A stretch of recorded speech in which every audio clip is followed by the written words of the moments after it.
En Radio Portales de Valparaíso presentamos Revelando.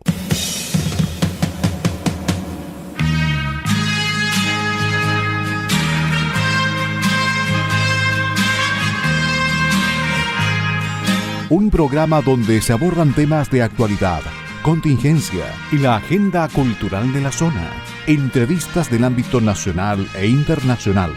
Revelando es presentado y auspiciado por Asofar AG, Asociación de Oficiales de la Armada de Chile en Retiro, Asociación Gremial. Con ustedes, Revelando en Radio Portales de Valparaíso. Queridísimos amigos de Revelando, bienvenidos, buenas tardes, bienvenidos a este programa de miércoles 5 de junio del 2024, el mes aniversario de Radio Portales de Valparaíso. Mañana esta radio cumple 64 años de transmisión ininterrumpida. Nosotros formamos parte de la radio, pero llegamos después, de manera que tenemos que felicitar a todo el personal de planta y a quienes han estado desde antes que nosotros en esta radio. Así es que nuestras felicitaciones desde el gerente general de la radio hasta nuestro querido Santos Puma, pasando por Luis Salinas, La Risi, Juanita Orellana, su gerente, Claudio Alvarado, Alejandro Martínez y toda la gente que forma parte de esta más que noble institución, diría yo. Y toda la población de Valparaíso que nos escucha, también, que es parte también de la familia. Sin duda. Indudablemente que sí. Es que no había terminado, pero pero muy bien, muy bien. Así es que mañana estamos todos de cumpleaños, 64 años, que para una persona son pocos, pero para una radio son muchos años. En fin, atentos auditores al mes de Radio Portales por muchas razones. Bueno, y nuestros agradecimientos evidentemente a Radio Portales de Valparaíso y a su gente. Hoy día don Luis Salinas Taiba en los controles. Y nuestros agradecimientos también a Asofar AG, Asociación de Oficiales de la Armada de Chile en Retiro, Asociación Gremial, a su directorio y a los socios que forman parte de esta entidad también, pues, antigua también. Dos cosas brevísimas. Lo primero, auditores, ustedes son solidarios, no olvidar a nuestros compatriotas afectados por los incendios de febrero del 2024, que han estado en el candelero de nuevo por estos comillas responsables.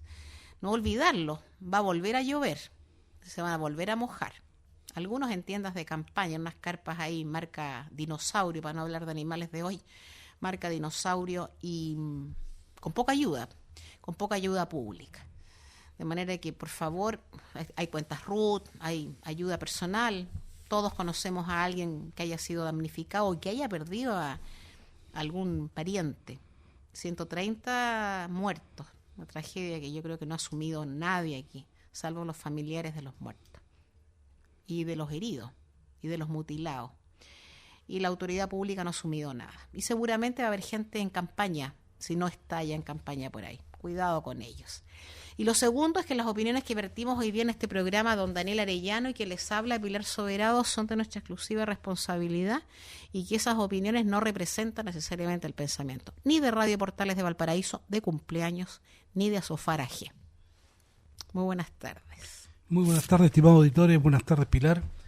Buenas tardes a todo Chile y nuestros auditores de este país y de ultramar que nos escuchan. Eso. Muchas gracias por ello. Y como siempre, muy contento de estar aquí un nuevo miércoles, en este caso el día 5 de junio, en este nuevo programa, en el mes aniversario de la Radio Portales. Así ¿no? es. 64 años no deja de hacer, ¿eh? Sí, los seres humanos yo creo que es poco con esto, sí, este tema de que se prolonga la edad, pero para una entidad, sí, y radial, sí, son claro muchos años. Así es que felicitaciones a toda la familia portaliana de Chile y Ultramar nuevamente, de Valparaíso en forma particular, y obviamente el staff de Radio Portales que hace posible estas transmisiones, nuestra salida al aire, y que nos acogen todos los días miércoles. Eso. Para este programa de Revelando de este día. Así es, pues, y tenemos, bueno, ¿cuáles serían los temas destacados de esta semana o de este miércoles? Porque en realidad hay otros temas que los han tocado ayer en otros programas de Revelando. Uh-huh. Ayer escuché que le dedicaron un buen tiempo al señor Jadwe.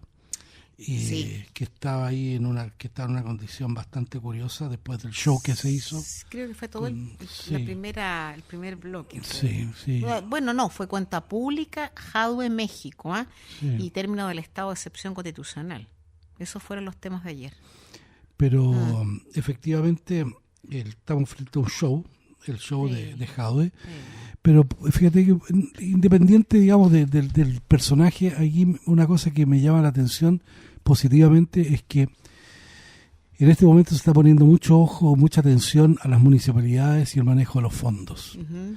Y sabemos positivamente que la ley de municipalidades no es buena. No es buena, claro, no tiene los controles que debería tener, no tiene los diferentes filtros que debería tener tanto la adjudicación de contratos, sabiendo a ciencia cierta que las municipalidades manejan mucha plata, más de lo que uno imagina y más de lo que uno es capaz de tener en mente, con varios ceros a la derecha y que la verdad que cuesta dimensionarlo. Así es que por ese lado me alegro mucho. Yo creo que los futuros alcaldes van a tener que ser bastante más cuidadosos en la asignación de recursos y cómo lo hacen, porque esto de las asignaciones directas es fuente de corrupción, de favoritismo, y eso es lo que menos necesitamos ahora, sabiendo por un lado que las municipalidades tienen mucha plata que no se gasta en lo que se debería gastar. No, y eso algunas deben gastarlo en lo que hay que gastar. Lo más probable que sí. No, tampoco vamos a generalizar. No hay que generalizar en esto, pero hay un tema que hay que dar cuenta. Y lo que fíjate que yo creo que incluso algunos alcaldes no saben lo que están haciendo.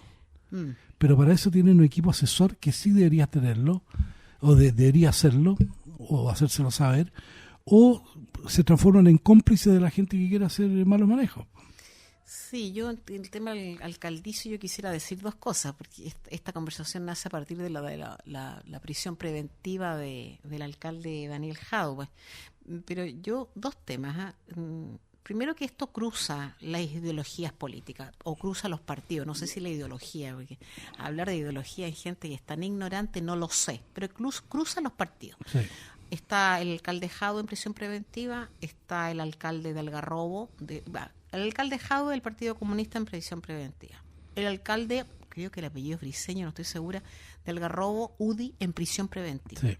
Hay un alcalde de Rancagua en prisión preventiva. Está Torrealba con arresto, que estuvo en prisión preventiva y está con arresto domiciliario. Renovación Nacional. Katy Barriga. Está la señora Barriga, UDI, con arresto domiciliario. Total, que no parcial. De manera que, y tenemos varias investigaciones en el ambiente municipal. Así es que esto no tiene que ver con ningún partido político. Tiene que ver en específico, tiene que ver con varios. ¿Todos los alcaldes cometen irregularidades? No todos. Pero que hay muchas alcaldías en Chile donde se cometen irregularidades, sí. La ley orgánica de municipalidades lo permite. No podemos decir eso. No. Porque son las personas las que cometen las irregularidades o cometen delitos. No es que la ley tiene un espacio ahí. No es que hay una zona oscura. No. Son las personas que llegan a las alcaldías las que incurren en omisiones o en acciones o en arbitrariedades. Así que hay que tener cuidado, porque si es por eso yo puedo hurtar una silla, y claro, es que como que nadie se dio cuenta. No es así. Y lo segundo que quisiera decir, porque nosotros siempre hemos sido muy rigurosos, la formalización no implica necesariamente que esa persona va a ser condenada. Y eso lo hemos reiterado en este programa todas las veces que ha sido necesario. La formalización implica que una persona sepa que está siendo investigada por su participación en la comisión de un delito. ¿El alcalde Jadwe va a ser condenado por esto? No lo sabemos. No. ¿Es un indicio?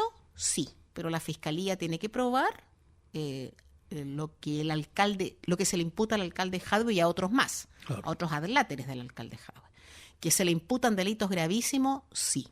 Y que son muchos, sí. Y que además él, al igual que el de Algarrobo, son alcaldes en ejercicio. Claro. Barriga no estaba en la alcaldía ya, no estaba. O sea, eso hay que tenerlo presente, pero hay que ser riguroso. Sí. Sí. Bueno, eso en cuanto al show de Jadwe y sus séquitos del Partido Comunista que lo acompañó a la formalización. Eso para mí es lo grave. Sí, eso es grave, sí. Porque eso es tratar de acometer contra la justicia y de impedirle.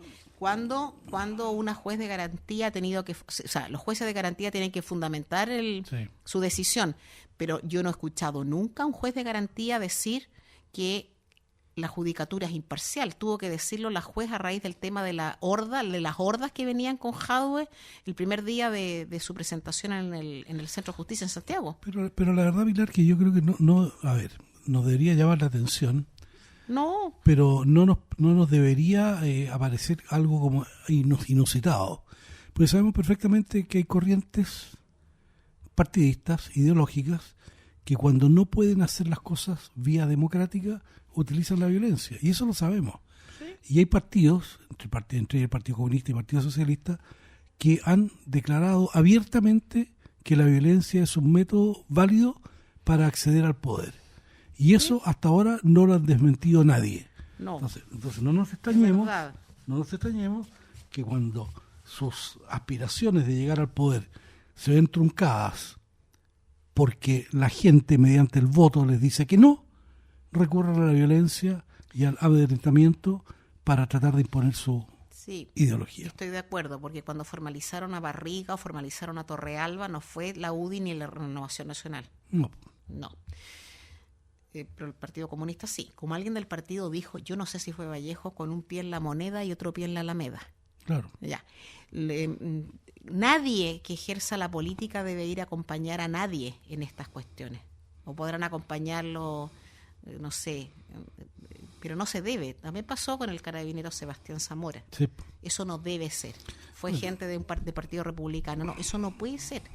No puede ser, porque finalmente ante un juez de la República, de garantía en este caso, aparece un diputado, un senador, el presidente del partido. No, si son poderes independientes. No debe ser. Sí, eso efectivamente es así. En fin.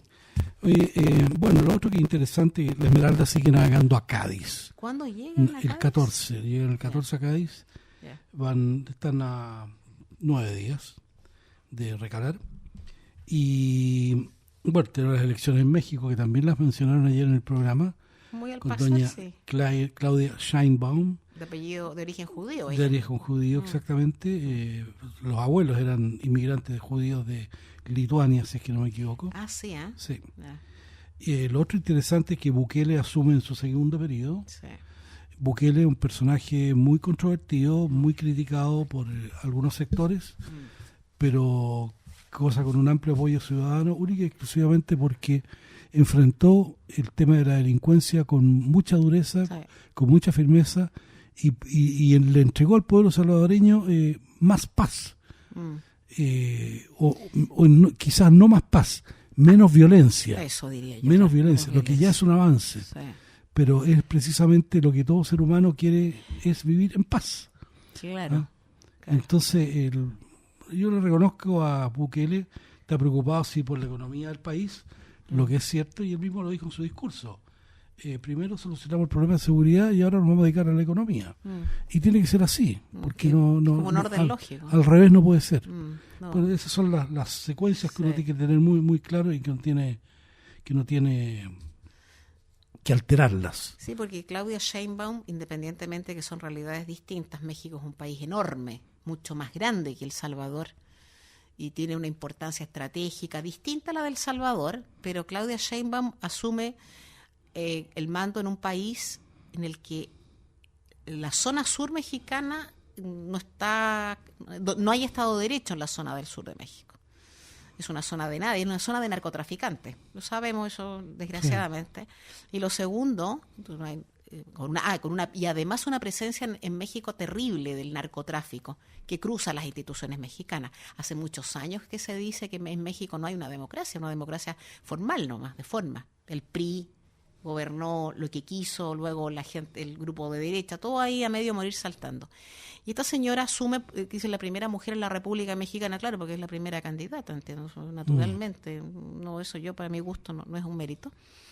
Y lo segundo es que es un país donde la tasa de muertes, de homicidios, de mujeres y de homicidios de periodistas y políticos es impresionante, como en un estado fallido. Esta señora dice que va a seguir con la política de López Obrador, más abrazos y menos balazos. Esa política Obrador, que además yo creo que un poquito grosero el slogan, no le sirvió de nada. No. Entonces, cuando se hace me acordé, o sea, lo pensé por Bukele, por el parangón que se hace con Bukele. Bukele tuvo que tomar una medida drástica terrible, pero no había alternativa. Bueno, claro, y yo creo que en ese aspecto hay que tener mucho cuidado porque efectivamente en este combate al narcotráfico, claro, uno puede combatir a los narcotraficantes, pero lo primero que hay que combatir es el consumidor. Porque sin consumidor no hay narcotráfico. Y ahí tenemos un problema. Bueno, es cosa de ver unas medidas drásticas que tiene Singapur al respecto. No sé si vamos a llegar a donde está Singapur. Pero por otro lado, y esto lo digo a raíz de los 5 carabineros heridos en un procedimiento que hubo en Puente Alto, en donde una turba de 20, 30 personas los atacó, y de los 5 quedaron 2 graves. Es decir, cuando uno... bueno, esa es la guerra contra el narcotráfico, que no es chacota. Y hay que tomarla muy en serio. Es decir, un operativo de ese tipo, me imagino que Carabineros habrá aprendido la lección, no pueden ir 5. Tendrán que ir por lo menos 100. Y rodear y hacer las cosas realmente grandes. Esto no es una cosa pequeña. Pero yo no entiendo eso. Entonces, yo no entendí ese operativo. Porque bueno, yo tampoco. Es como cuando mandan a 2 carabineros a controlar el tránsito. No pueden ser 2 carabineros. Bueno, si mira tú lo que pasó. Antes sí, ahora no. ¿Te acuerdas cuando este operativo que hizo la PDI, en que iba una buena cantidad y aún así terminaron mal? Sí. Bueno, eso es porque no hubo una buena evaluación de fuerza. No, claro que no. O menospreciaron lo que estaban haciendo, o creyeron que con los que vamos es suficiente, pero no fue así. Entonces el estudio de la fuerza adversaria es muy importante. Muy importante. Claro, y además, saber a qué con qué es lo que se va a encontrar uno. Pero a mí me extraña mucho siempre esto, porque yo entiendo que las policías de Chile y del mundo saben medianamente a quién se enfrentan. Hoy día los narcotraficantes tienen armamento pesado, armamento de guerra. Hace 10 años no, pero hoy día sí. Entonces yo, general, comandante, ¿cómo voy a mandar a 3 carabineros, 5 carabineros a un lugar donde sé positivamente que hay tráfico? Claro. No puedo, porque no es solamente el tráfico, el microtráfico, no son palabras mayores, donde hay gente que está empoderada, como se dice ahora, o que es dueña de un territorio, y ese territorio de venta de drogas lo defienden a morir. ¿Y cómo lo defienden?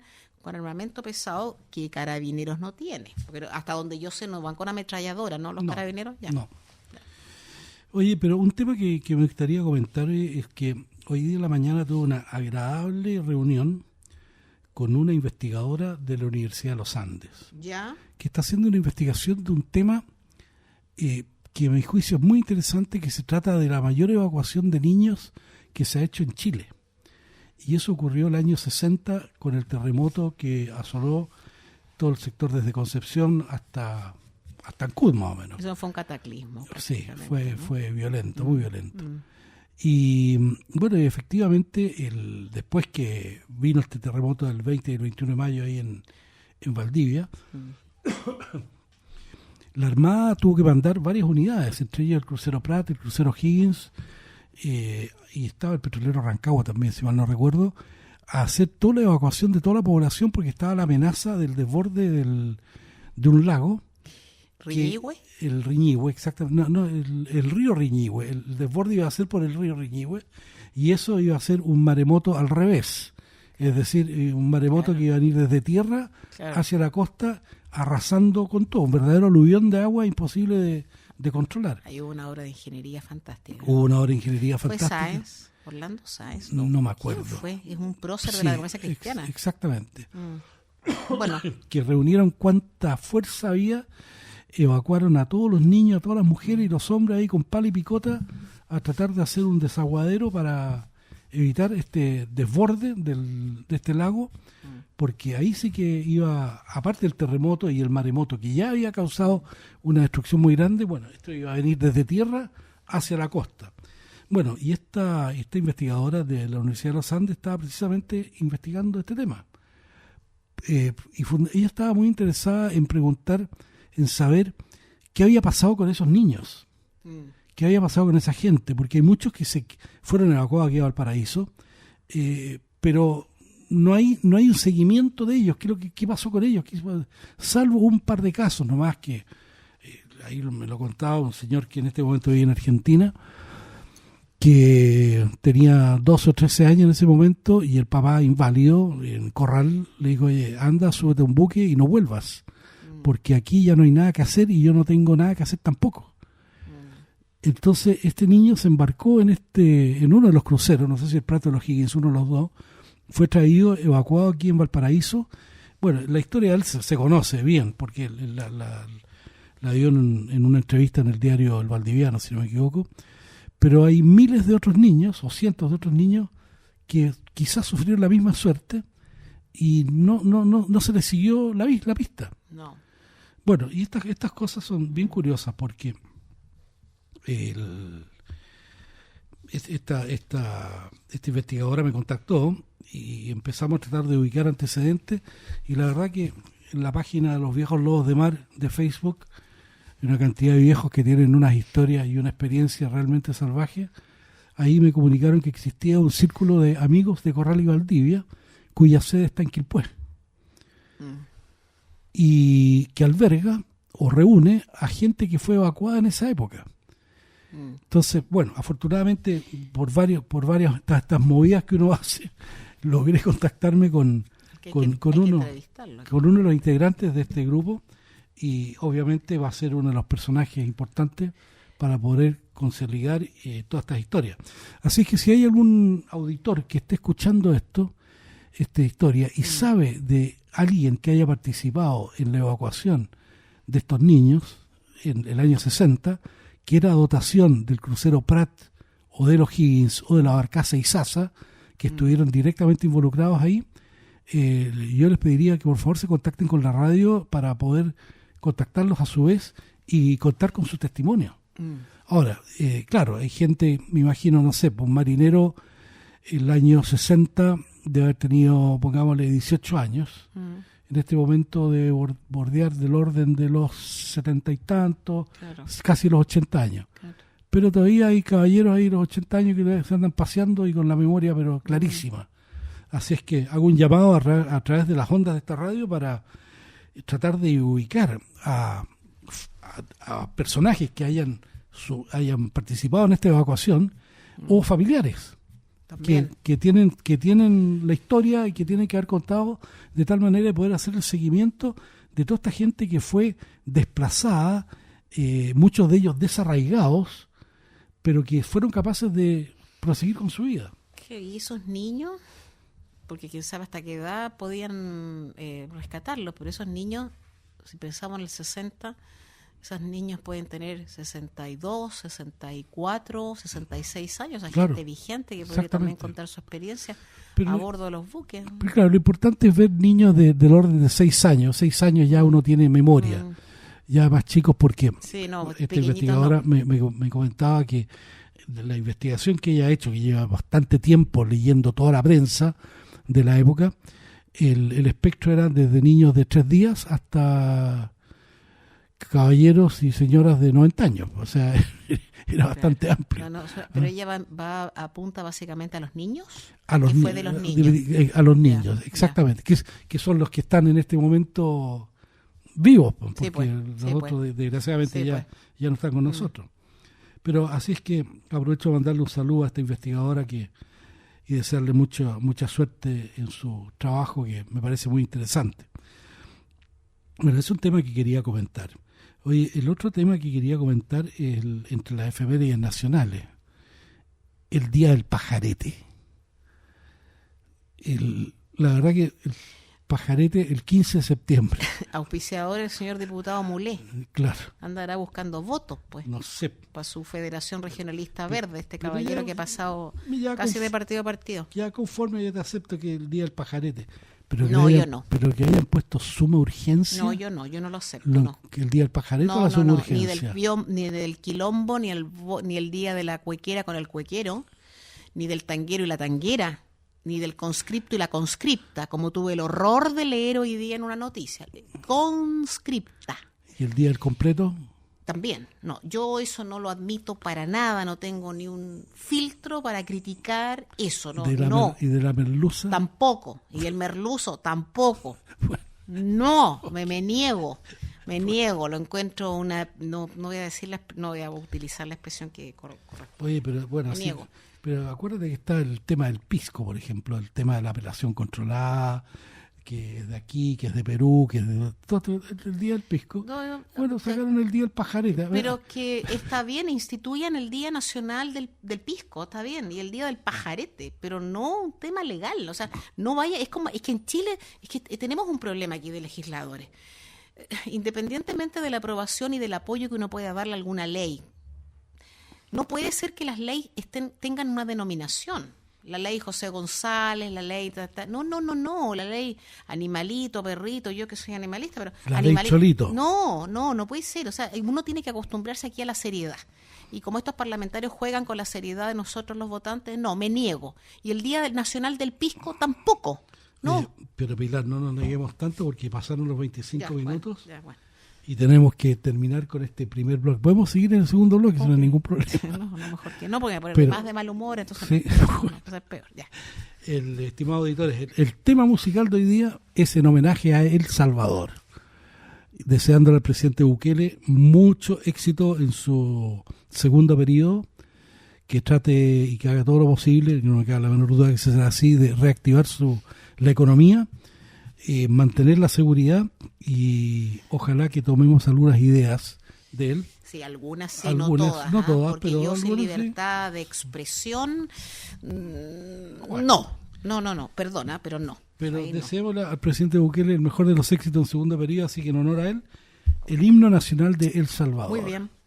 Pero ojo, acá hay que advertirle a Claudia, porque hay una versión que dura como 10 minutos, que es el himno completo. No. Y la otra es la versión cantada. Bueno, si el himno nuestro también es muy largo. Sí, pero lo cantado dura los de 3 minutos, 3-4 minutos, así que eso es suficiente. Así que Claudio, tienes ya el himno de El Salvador como intermedio musical, pero en la versión corta, no la larga. No. Así es que, estimados auditores, los dejamos por algunos minutos y regresamos en breves momentos más. Estimados auditores, hemos regresado en el programa Revelando, en este bloque número 2, en el cual agradecemos tanto a Radio Portales como a Sofar, Radio Portales que nos permite salir al aire, y a Sofar que nos pide este programa ya por mucho tiempo. Así es que estamos, ¿cuánto? Como 10 años ya, ¿no? No, 9 años. Vamos para 9. Vamos para 9 años. Así es que en este día, miércoles 5 de junio, en que junto con Pilar Soberado y quien les habla, tenemos el agrado de hacer este programa y transmitirlo a Chile y el mundo en forma modesta.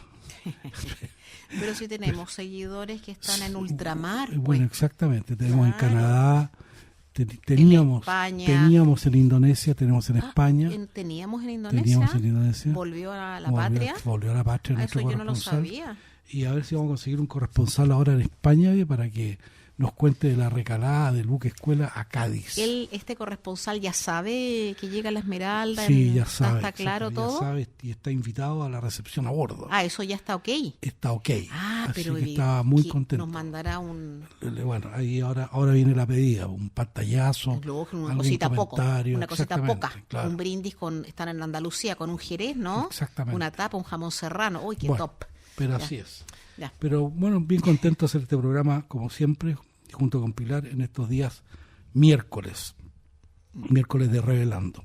Y estábamos comentando el tema del pajarete, hasta que suena medio mal. Hasta que a Pilar le cayó mal el tema del día del pajarete. Y no porque me desagrade el pajarete, precisamente. Pero el pajarete es un vino dulce. Sí, se lo he probado, pero ese no es tema, es como que el pisco sour. A mí me gusta mucho el pisco sour, pero el Día Nacional del Pisco Sour sería como, no, el demboque, el trompo, insisto, el cuequero y la cuequera. No. Yo creo que se puede legislar alguna cosa un poquito de tradiciones, pero no, esto no.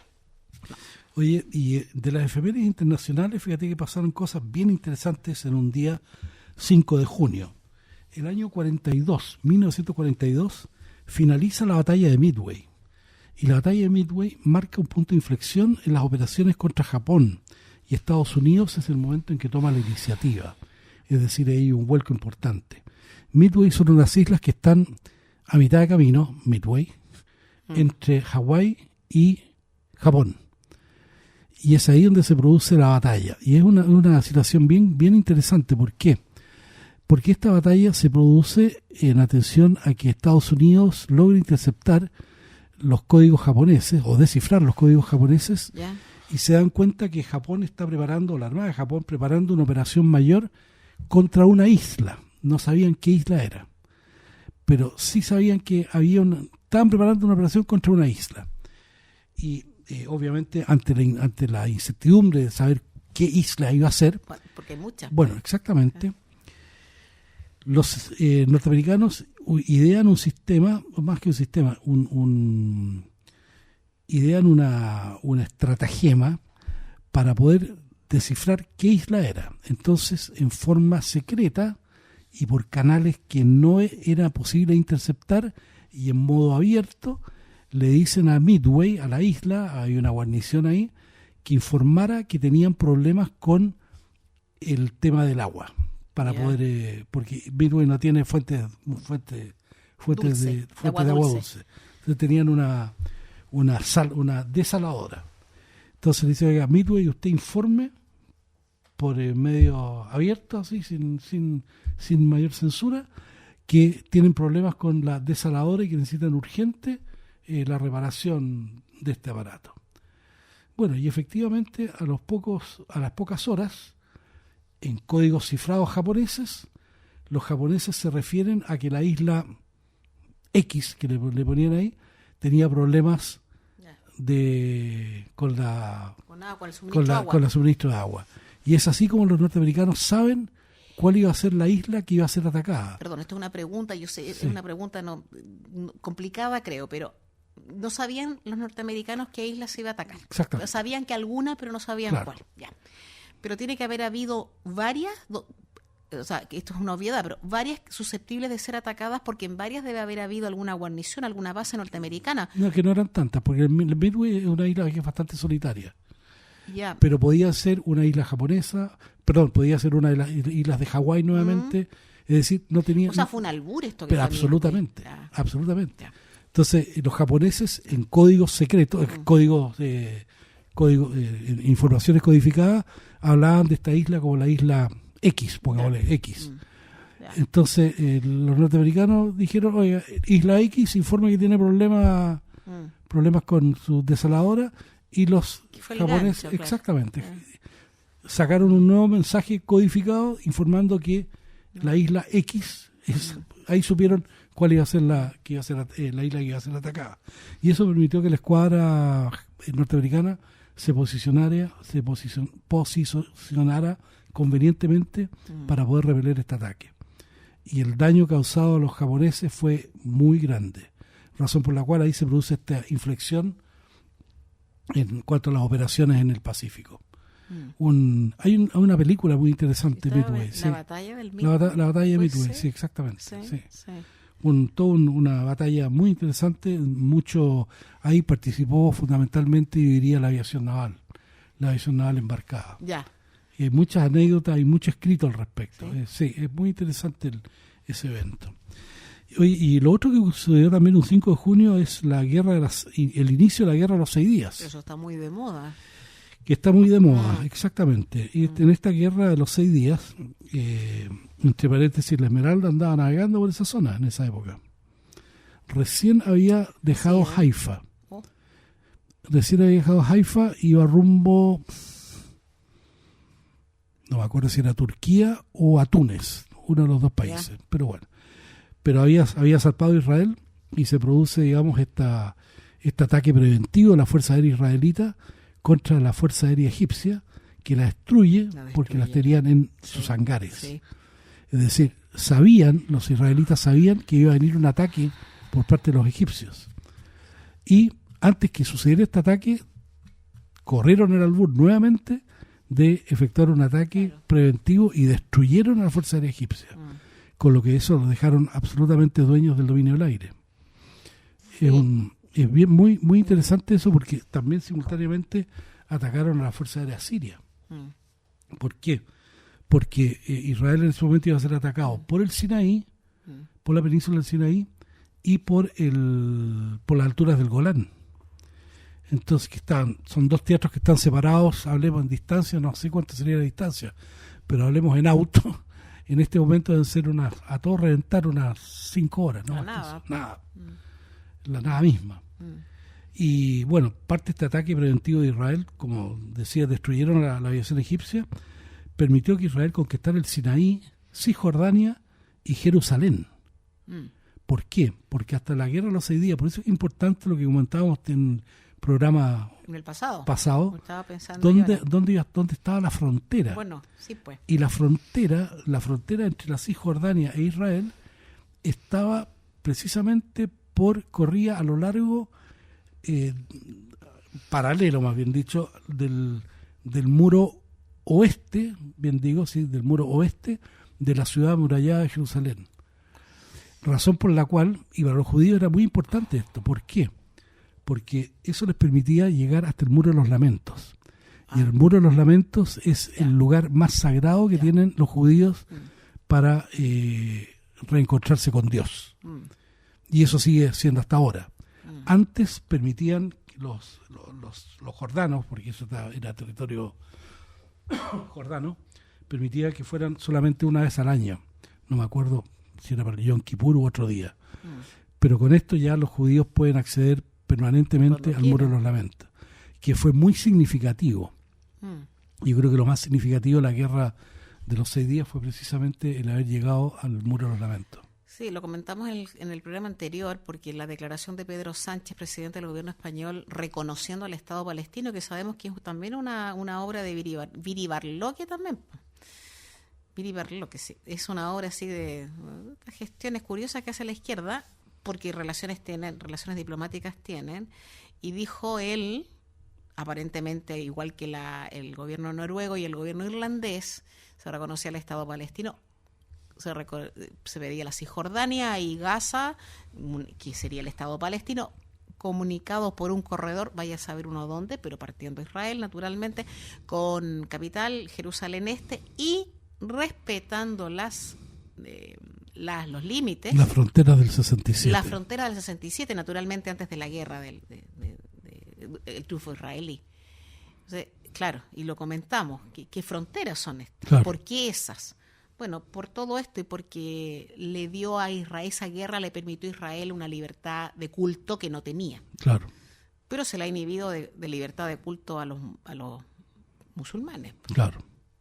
Ahora, en realidad, es difícil entender este tema porque las distancias ahí en el territorio, en la Palestina en general, son tan al lado. Es decir, la frontera, por ejemplo, que mencionaba Pedro Sánchez del año 67, es como si, no sé, para que los auditores se fueran una idea, es que la frontera corriera por el Troncal Sur. Es decir, eso es lo que separa un estado del otro. Eso está a tiro de cañón. Es decir, y es muy difícil. ¿Por qué? Porque los territorios son muy reducidos. Es poco territorio. Entonces no hay capacidad para obtener una defensa en profundidad. O sea, profundidad cero. Cero. Es decir, está muy, muy concentrado.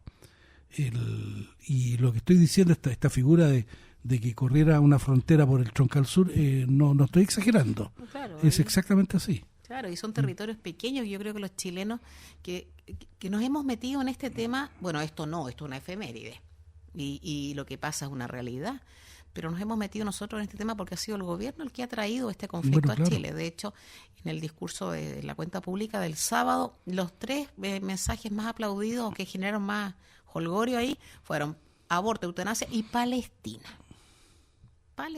Ya aborto y eutanasia ya lo podemos analizar desde otro punto de vista, pero puede ser un tema chileno. Pero el tema palestino no es nuestro problema. Yo creo que el 90% de los chilenos, de nosotros los chilenos, tenemos muy poca idea del conflicto palestino.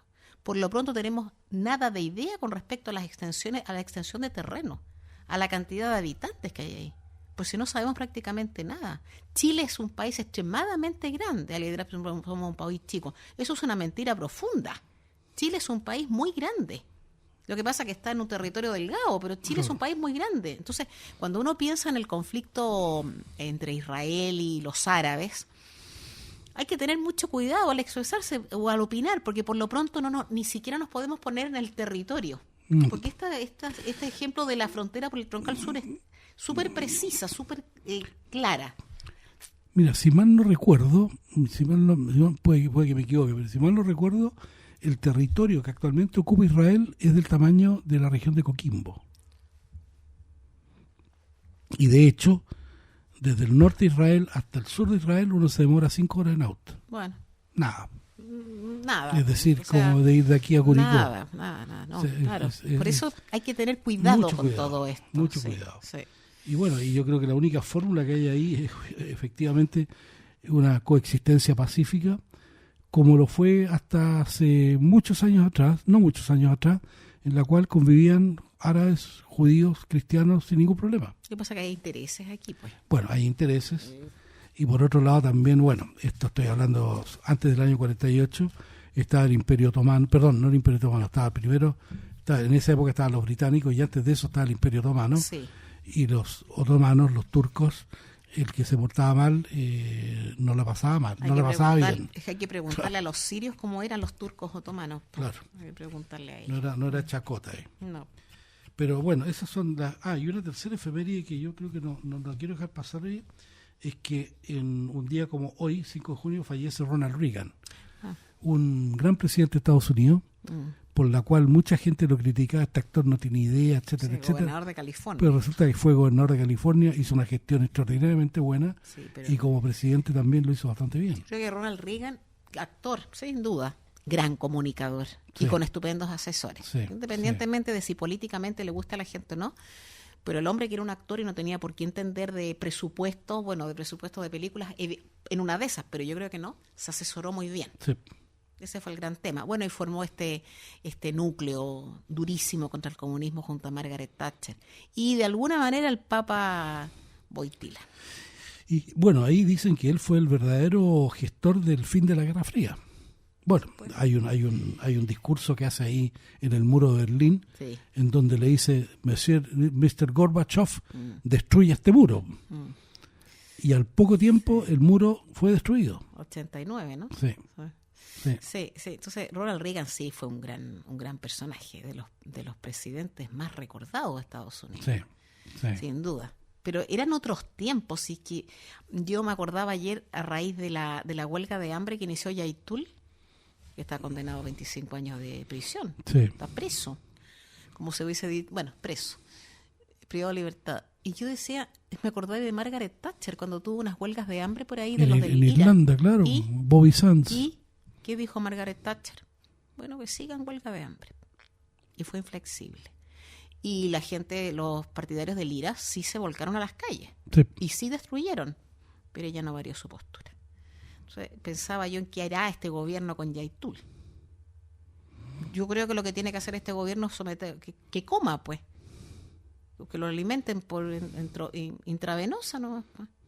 Bueno, digo yo, pues si es que finalmente se contraponen ahí, porque este gobierno no va a querer que Yaitul se muera de hambre, supongo yo, ¿no? No sé. Pero bueno, son otros tiempos. Exactamente. Claro, tú no sé si uno podrá obligar a una persona a comer. Bueno, sí, porque se interponen recursos de protección para salvaguardar su vida. Es como el tema de las transfusiones de sangre. ¿Sí?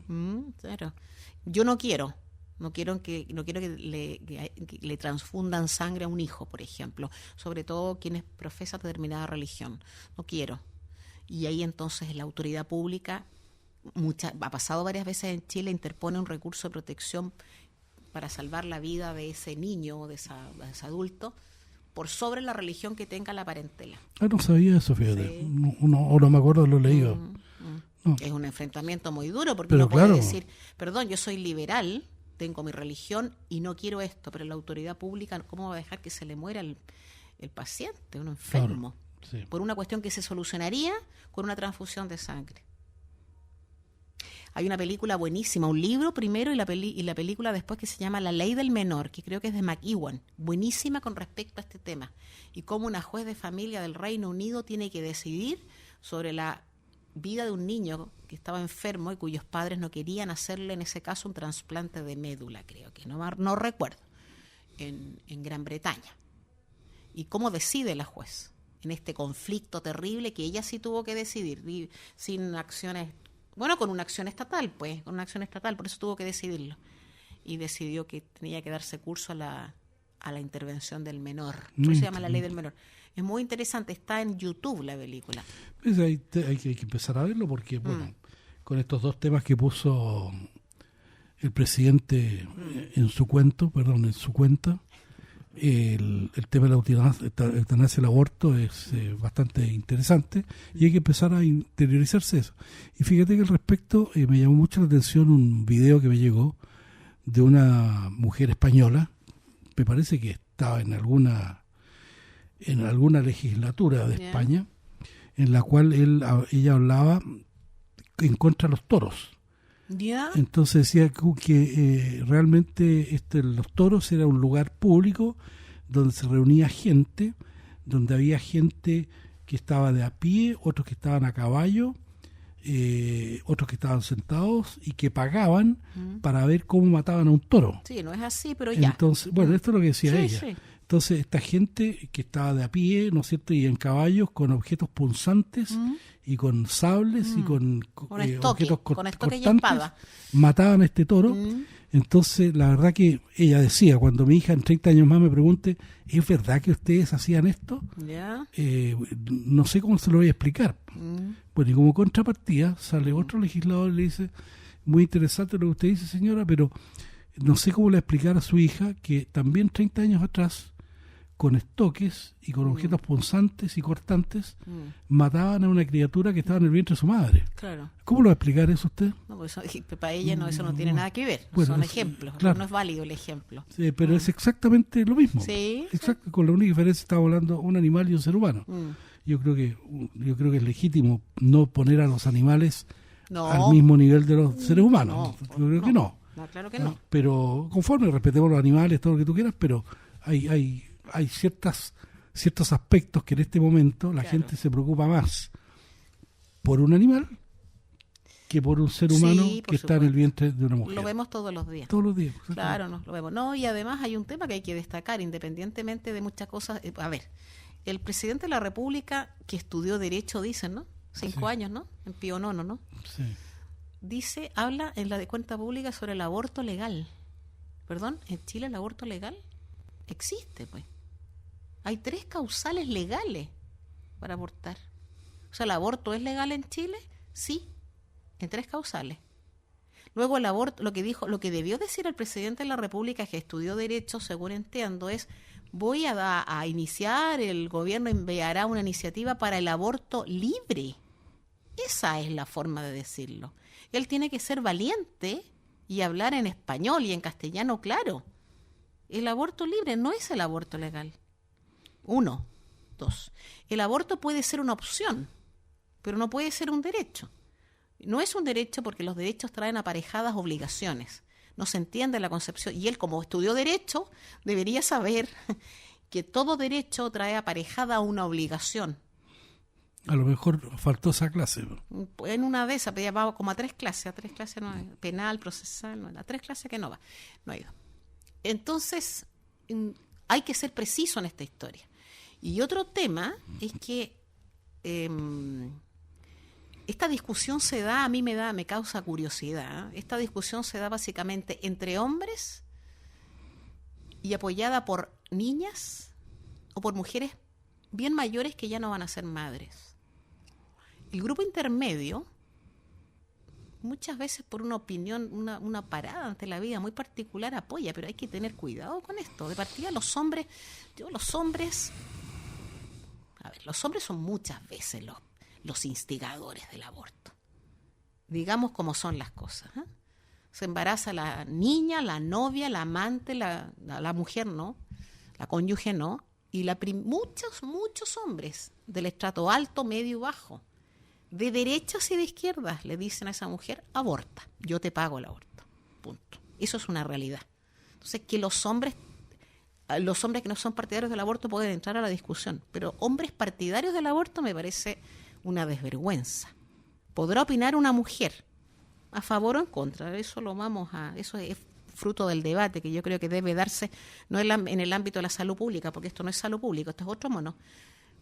Pero los hombres opinando sobre este tema, no. Salvo aquellos que no estén de acuerdo. Pero a favor no puede ser, pues si los hombres no se someten a abortos, pues. No. Ya. Y es la mujer la que tiene que, suponiendo que, la que tiene que someterse. Entonces, hay igual niñitas que tienen 14 años en el tema, perdón, no. Ni mujeres que tienen más de 50 tampoco. No. Yo creo que esa gente debe estar excluida, esas mujeres deben estar excluidas de esto. De la discusión, absolutamente. Yo sé que puede ser todo lo controversial y controvertido que se quiera, pero no. O niñitas de 10 años, a ver, pero, a sus madres las sacan a la calle, no. Pero nuevamente hay que ir al fondo del asunto. Sí. Si no hay una relación sexual, teóricamente no debería haber aborto. No.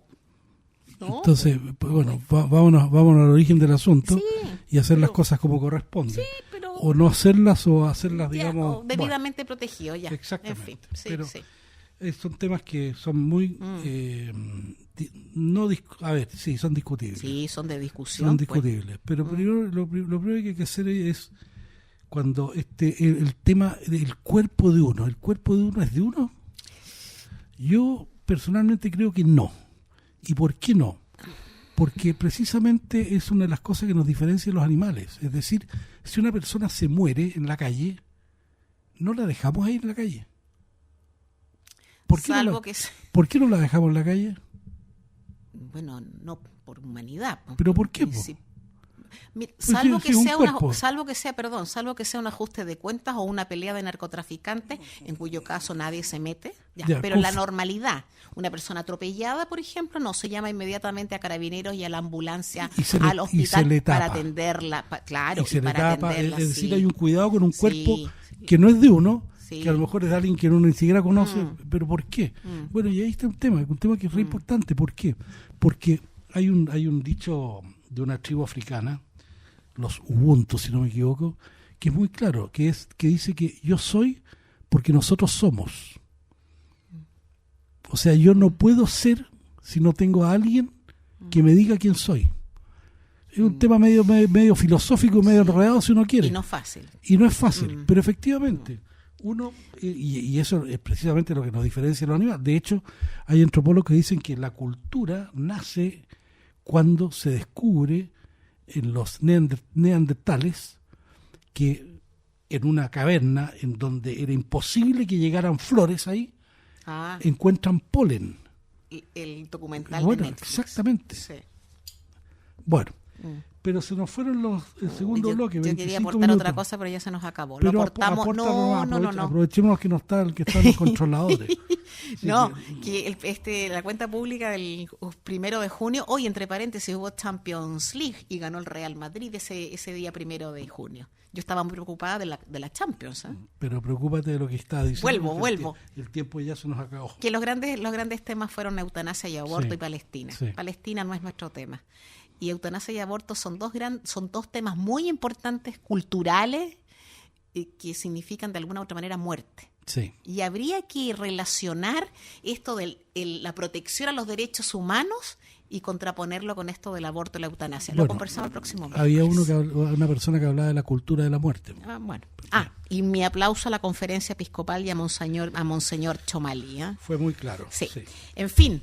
Estimados auditores, nos tenemos que ir nuevamente. Así que le agradecemos vuestra audición, vuestra lealtad, y será hasta un próximo miércoles en que las ondas de Radio Portales y el auspicio de Azafar nos permitan salir nuevamente al aire. Miércoles 12 de junio, si Dios quiere. Muchas gracias. En Radio Portales de Valparaíso hemos presentado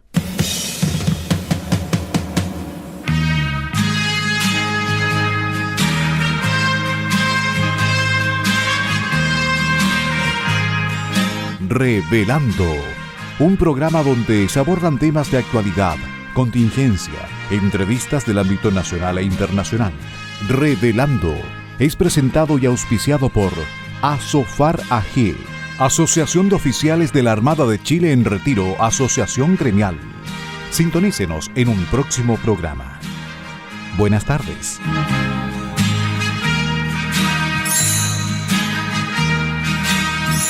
Las opiniones vertidas en este programa son de exclusiva responsabilidad de quienes las emiten y no representan necesariamente el pensamiento de Radio Portales de Valparaíso.